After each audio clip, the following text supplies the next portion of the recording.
In the first full day of arguments, prosecutors in Donald Trump's impeachment trial argued that he was no innocent bystander in the deadly attack at the Capitol. They called him the inciter-in-chief.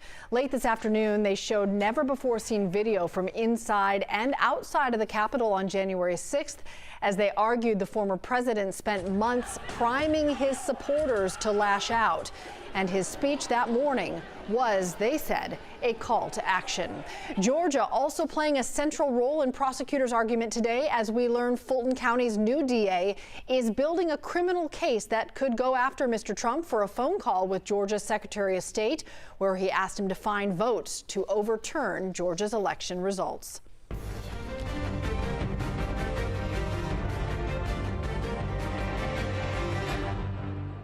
And these attacks had consequences. Mr. Raffensperger and his family received death threats. Quote, "Your husband deserves to face a firing squad. You better not botch this recount. Your life depends upon it." The Raffenspergers should be put on trial for treason and face execution. Just some of the threats they received. Georgia front and center there in the U.S. Capitol today. What happened in Georgia used by prosecutors to try to show the January 6th riot was not a standalone event, but part of a much bigger pattern. The Trump defense team has argued that his comments the morning of January 6th were free speech, not a literal call for violence.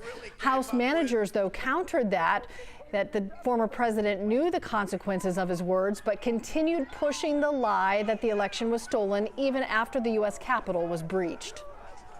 President Trump told his supporters over and over again, nearly every day, in dozens of tweets, speeches, and rallies, that their most precious right in our democracy, their voice, their vote, was being stripped away, and they had to fight to stop that.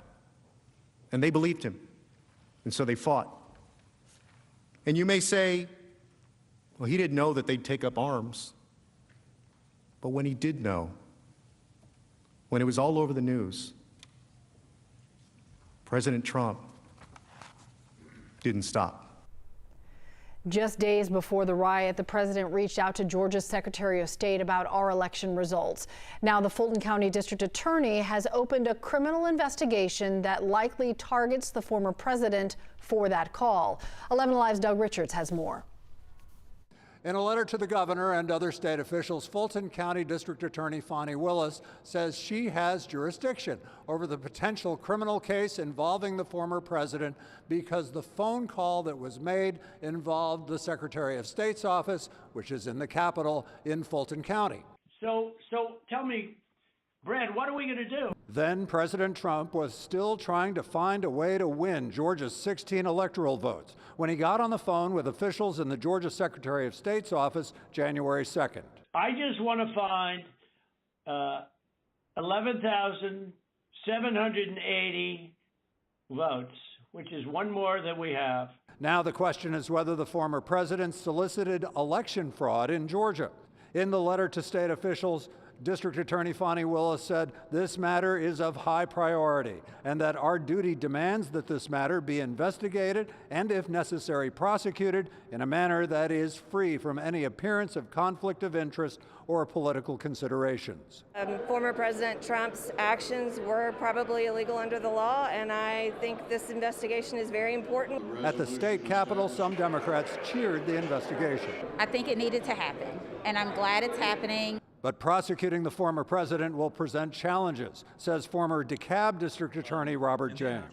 You're going to have a stomach for just a circus type environment. A team of lawyers descending upon your office, filing motions, over and over and over and over again. And this is a prosecution of a public official on steroids. To some Republicans who have watched Trump get impeached twice, it's just more of the same. It's such a clear partisan attempt to garner support within their constituency. The justice system is supposed to be blind and supposed to be nonpartisan, and it's very clearly just a ploy. It has no chance of being successful. First-degree criminal solicitation of election fraud is a felony in Georgia, punishable by up to 3 years in prison. The former district attorney, Robert James, says just getting Trump into a Georgia courtroom could be exhausting, but he says it could also succeed.